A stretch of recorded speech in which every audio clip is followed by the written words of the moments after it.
Est-ce qu'il y a quelqu'un qui aimerait faire connaissance un peu plus avec son inconscient et qui, tant qu'à faire, aimerait lui demander quelque chose? Ouais? Ouais, mais c'est parce que je n'y crois pas, donc c'est vraiment pour. Ah bah moi non plus.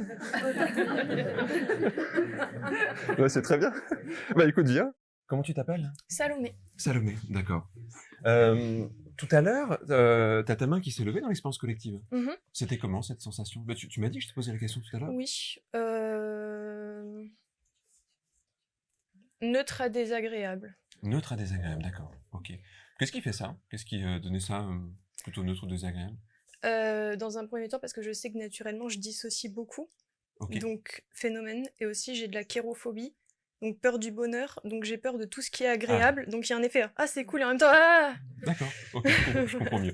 Écoute, on va pas aller vers un truc trop agréable alors du coup. Oui, Rassure-toi. si possible. C'est vraiment, non, mais c'est hyper intéressant. C'est une des choses qui fait que j'aime ce métier, c'est qu'on rencontre des façons de penser qui sont tellement différentes, tellement que je trouve génial en fait. C'est un truc qui m'intrigue toujours, c'est comment les autres fonctionnent. Je pense que l'hypnose attire souvent des gens qui disent mais c'est quoi le cerveau de quelqu'un d'autre que le mien? Parce qu'on pense qu'avec notre cerveau finalement, non? On peut avoir du mal à imaginer comment quelqu'un d'autre pense. Et les liens qu'on fait, les histoires qu'on se raconte, c'est un univers à chaque fois. Et alors, pas trop agréable, ça j'ai bien compris. Oui. Du coup, le fait que ça soit un peu désagréable était plutôt agréable.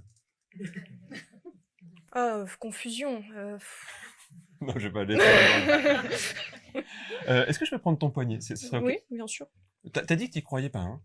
Bah, je crois pas à la mystification de l'inconscient. Ah, moi non plus. Alors là, pour le coup, on est complètement d'accord. Ah, bah, C'est une parfait. métaphore, en fait. Mhm. C'est juste une image. Parfait. D'accord. Alors ça, c'est ta main, par contre. Oui. On va pas la mystifier non plus. C'est Mais bon. est-ce qu'elle te paraît normale pour l'instant, cette main? Elle transpire beaucoup, Elle transpire beaucoup, d'accord. mais à part ça, ça va. Ok. Il y a un doigt qui est un peu plus haut, là, puis un autre qui est un peu plus haut, là, mais pour l'instant, elle est plutôt consciente, c'est ça? Mhm. D'accord. On va imaginer qu'il y a comme quelque chose qui va venir l'engourdir un petit peu, cette main, comme si les sensations de la main commençaient à changer, à se transformer. Comme si elle était un peu dans un cocon, cette main, comme s'il y a quelque chose qui venait la faire réagir un peu différemment. Souvent, dès qu'on fait ça, il y a un petit décalage qui se crée et ça crée des petites sensations, des changements et des petits mouvements même qui commencent à se créer. Alors, on aurait été au XVIIIe siècle, tu vois, il n'y a pas si longtemps que ça. On aurait fait un truc du genre « Et maintenant, j'appelle ton esprit dans ta main. Quand ton esprit sera dans ta main, l'index va se soulever. Esprit, es-tu là ?»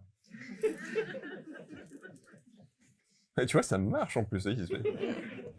C'est bizarre que ça bouge un peu comme ça, non? Non. Alors, mais c'est là que je te rejoins sur la mystification, c'est qu'en fait, à l'époque, au XVIIIe siècle, on pensait que c'était des phénomènes extérieurs, tout ça. On pensait que c'était vraiment des énergies, des entités, des anges, des muses, quand les gens avaient des émotions, vous savez, avant, on disait pas j'ai une émotion, on disait une émotion me prend. On sait que ça venait de l'extérieur, les émotions. Pas très longtemps qu'on a internalisé cette compréhension-là. Maintenant, on dirait pas ça, du coup, on dirait il y a une partie de toi qui va être encore plus présente dans cette main. Et quand elle sera plus présente dans cette main, le doigt va à nouveau se soulever un peu plus. Et cette partie de toi, c'est la même que celle qui crée les rêves la nuit. C'est la même qui s'occupe de toutes tes fonctions biologiques. Et on va simplement faire en sorte qu'elle soit bien présente pendant cette expérience. Alors, il y a l'index qui bouge un petit peu, mais ce qui serait pratique, c'est qu'il y ait même deux doigts qui bougent un peu différemment. Un pour dire oui, un pour dire non. Donc on va dire que l'index, c'est le doigt qui va dire oui. J'aimerais savoir si c'est OK que ce soit le doigt qui dise oui. Et si c'est le cas, il va rebouger à nouveau. Puis si je pose une question et que la réponse est non, ce qui serait bien, c'est que ça soit un autre doigt qui commence à bouger un petit peu, comme ça. Comme ça, on va pouvoir interroger un petit peu cette partie-là. Du coup, la main va continuer à s'engourdir encore un peu plus, et puis, tout à l'heure, il y a un deuxième doigt qui a commencé à bouger, alors peut-être que... Ah, c'est l'annulaire, apparemment. Salut, inconscient. Alors, je peux lui poser deux, trois questions, ça te va? Oui, bien sûr. D'accord, ok. Dis-moi, inconscient, est-ce que toi, tu penses que... Tu crois en la conscience? Ça répond non. C'est hyper flippant.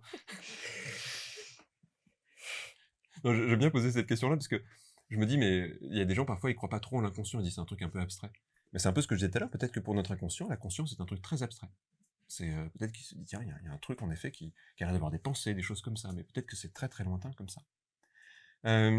Tu parlais d'anxiété tout à l'heure, et qu'est-ce qui fait que c'est le mot anxiété qui t'est venu?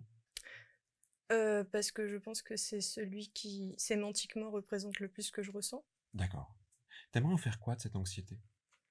La transformer en bonne énergie, parce que l'anxiété, si elle est là, c'est que c'est une énergie qui est mal placée et mal utilisée, donc autant Ok. bien l'utiliser. Ouais. Ok, très bien. Super. Alors, on va juste vérifier. Est-ce que cette partie de toi est d'accord avec l'idée de transformer cette anxiété en bonne énergie? Ok, ça a l'air plutôt d'accord. Ah, il y a un troisième doigt qui me bouge, je sais pas pourquoi. Très bien, ok. Tu sais que je pose souvent cette question-là parce que il y a la demande consciente. Et on pourrait se poser une question, est-ce qu'on veut vraiment ce qu'on veut? En thérapie, c'est une question majeure, hein. Est-ce que les gens veulent vraiment ce qu'ils veulent? Est-ce qu'on doit leur faire confiance quand ils nous demandent quelque chose? On va partir du principe que oui, en partie, mais qu'il y a une autre partie qu'il faudrait quand même lui demander. Parfois, les gens veulent un truc, mais à un niveau inconscient, ça veut pas du tout la même chose. Du coup, il faut négocier entre les deux. Essayer de comprendre pourquoi une partie veut quelque chose, une autre partie veut autre chose. On va faire une expérience qui va aller un petit peu plus loin. Bah tiens, on va se lever aussi. Je vais te rendre ta main. Et on va partir dans une transe un peu plus complète. J'enlève le siège parce que parfois les gens tombent, alors du coup, ça, c'est hyper rassurant, non? Tiens, tu vas te mettre un petit peu par là, parce que je me dis sinon les autres vont que des dos depuis tout à l'heure. C'est ok si je pose mes mains sur tes épaules? Ouais, super. Juste comme ça, c'est juste pour que tu te sentes en sécurité, que tu saches que je te retiens si tu penches un peu vers l'arrière ou un truc comme ça. Ok. D'accord. Je vais te proposer de fermer les yeux. Et tu sais, tout à l'heure, il y avait cette sensation d'être vraiment connecté à tout ce qui est en train de se passer. Quand on écoute quelqu'un qui nous parle, quand on commence à, en ayant fermé les yeux, à imaginer des choses, à ressentir des choses, notre corps commence à réagir. Et dès que le corps commence à réagir, l'imagination s'active. L'imagination, ça serait un petit peu comme les voiles, et puis les mots, c'est un peu comme le souffle qui vient pousser un petit peu dans une direction, dans une autre. Et tout doucement, les perceptions, les possibilités commencent à s'ouvrir, comme si on était de plus en plus dans l'imagination. Et dès que l'hypnose commence, il y a des réactions qui sont un petit peu différentes. Et parfois, le corps commence à avoir des mouvements. Ça commence à bouger un peu. Les mains, les bras, c'est comme un rythme qui commence à se créer. Puis dès que les sensations commencent à se transformer, à bouger, il y a les paupières qui commencent à trembler. Puis le corps va être comme attiré vers l'arrière. Comme s'il y avait déjà quelque chose qui se relâchait. Et cette sensation qui commence là, et ça crée des petits tremblements dans d'autres parties du corps, c'est comme s'il y avait une façon déjà de s'abandonner un peu. Et c'est bien que ça soit très progressif. Puis cette sensation d'une main qui décolle, elle peut revenir très vite aussi. Il y a vraiment comme un apprentissage qui se crée. On apprend à rentrer, à sortir de cet état. Et bien sûr, il y aurait plein d'autres façons de rentrer ou de sortir de cet état. Mais souvent, quand on a vu quelqu'un le vivre, ou quand on a déjà un petit peu vécu, alors on retrouve encore plus vite ce qu'on a vécu. Et c'est comme si notre mémoire nous amenait à vivre plus facilement encore les choses. Et l'état d'hypnose commence à s'approfondir. Comme si le corps vivait une expérience assez étonnante. Il y a des tremblements, il y a des tensions, il y a plein de choses qui se passent à l'intérieur.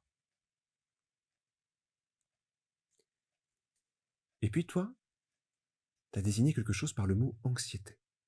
Et il y a sans doute plein de significations très précises que tu mets derrière ce mot-là. Alors j'aimerais que cette partie inconsciente de toi se connecte à toutes les significations que tu donnes au mot anxiété.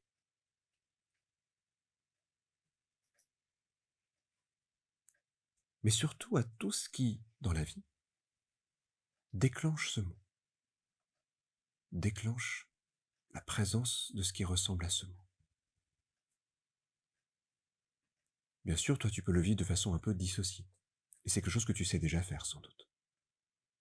C'est juste une partie de toi qui vient se rappeler de ces déclencheurs-là.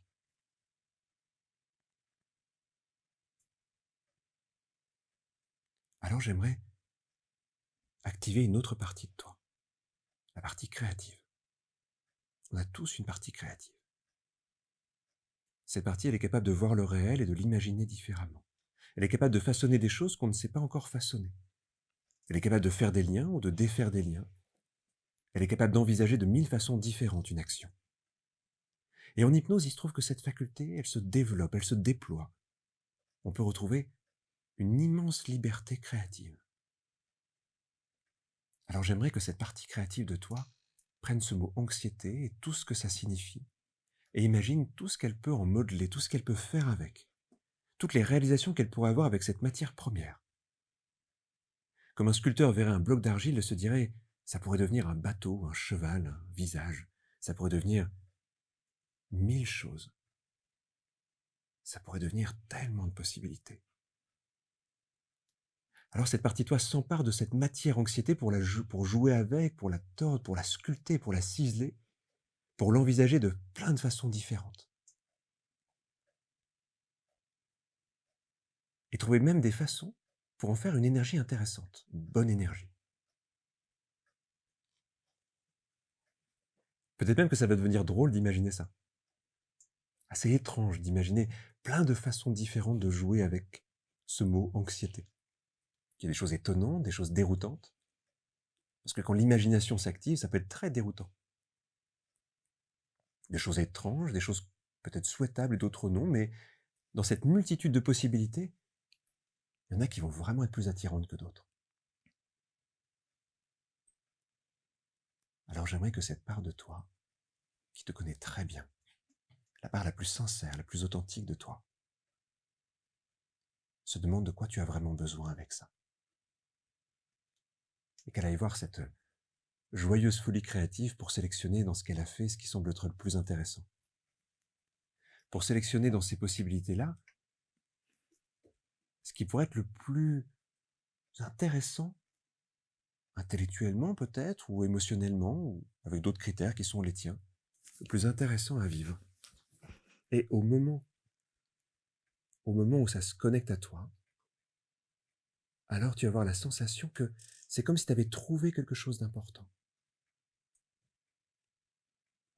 Parfois, c'est d'anciens processus qui lâchent quand on fait ça, d'anciennes façons de faire, d'anciennes rigidités qui partent. Et c'est vécu très différemment. Mais il y a un moment où tout d'un coup, parce qu'on a trouvé quelque chose, on revient avec ce qu'on a trouvé. On se réinstalle dans un corps qui a trouvé quelque chose d'autre. On se réinstalle dans des sensations nouvelles. Une autre manière de vivre. Certains fonctionnements. Une autre énergie qui vient. Alors c'est comme si quelque chose se reconstituait autour de ça. Il y aura des comportements nouveaux possibles. Des fonctionnements intéressants. Bien sûr, il faudra valider que c'est plaisant, que c'est adapté, et ça ne tiendra que si c'est adapté. Que si c'est intéressant. Dès que ta part inconsciente est OK pour installer ce qui vient de se mettre en place, pour que tu aies le temps de le tester, de l'éprouver, le corps va commencer à revenir vers un état de conscience un peu plus ordinaire. Ça commence par les pieds quelquefois, puis par les jambes. Comme une sorte de verticalité qui commence à se recréer, la sensation de retrouver un ancrage avec le réel. Comme si on posait à nouveau le pied sur le sol, comme si on posait à nouveau le lien avec le monde. Et le corps tout doucement revient, se redresse, comme si tu te reconnectais aussi à cet endroit dans lequel on est. Personnes qui sont là, aux mains, aux bras, au micro, à tout. Oui. Rebonsoir. Bonsoir. Viens, installe-toi un petit peu. Comment ça va? Ça va. Ça va? Bonne expérience? Non, pas trop bonne, excuse-moi. Ça va. Ça va. Non, c'est bien qu'on n'aille pas trop dans le... Ok. Un petit sourire quand même, ça va. C'était comment ce que tu as traversé? Est-ce que tu peux en dire des mots? Est-ce qu'il y a des choses qui te viennent? Je ne me rappelle absolument pas de ce que vous avez dit. Alors moi non plus, si ça peut. Pas tout en tout cas.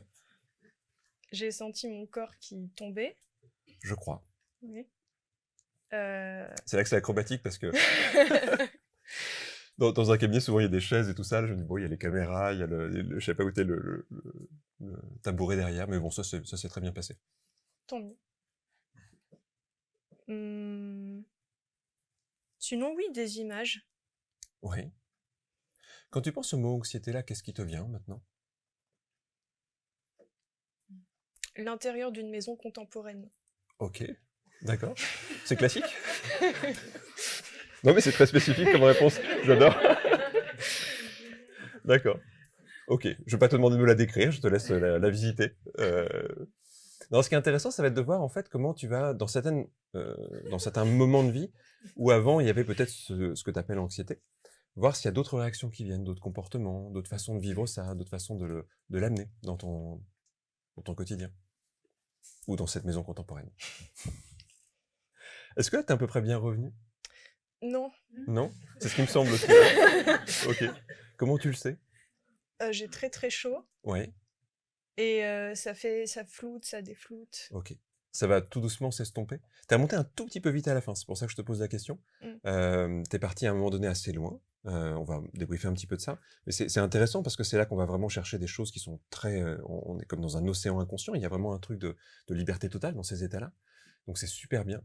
Et en même t'es revenu un peu difficilement au début, puis tout d'un coup, clac, c'est revenu. Donc souvent, il y a un moment de déphasage quand on fait ça, puis après ça s'atténue un peu.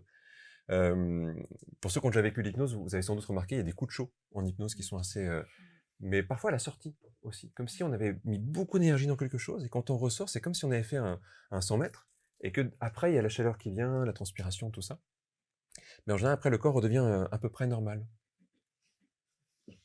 À peu près. À peu près. Non mais dans quelques minutes, ça va aller. Par exemple, tes mains, tu les sens normalement? Je les sens sans les sentir, mais sinon ça va. D'accord. Je peux me permettre juste... je me permets de prendre ton poignet comme ça. Je veux savoir si ton inconscient est toujours là. Est-ce qu'il est toujours dans cette main? S'il est toujours dans... Il était dans l'autre tout à l'heure, hein, mais ouais, ça a l'air de bouger un petit peu. Tu vas rester un petit peu dans la main? Juste quelques minutes? C'est que ça bouge encore, hein. Si t'entends, tu te poses des questions et que ça répond, c'est très bien. Mais n'y crois pas. C'est très important de ne pas y croire. En tout cas, merci d'être merci venu. à vous. Merci. Et puis, ouais, je ne sais pas ce que tu vas faire avec cette anxiété-là, mais c'est intéressant de voir comment ça va... Devenir architecte. Génial. Eh ben écoute, ce sera intéressant de voir les conséquences de ça. Catastrophique, mais oui, merci beaucoup. Merci à toi. Je vais remettre, faut l'applaudir.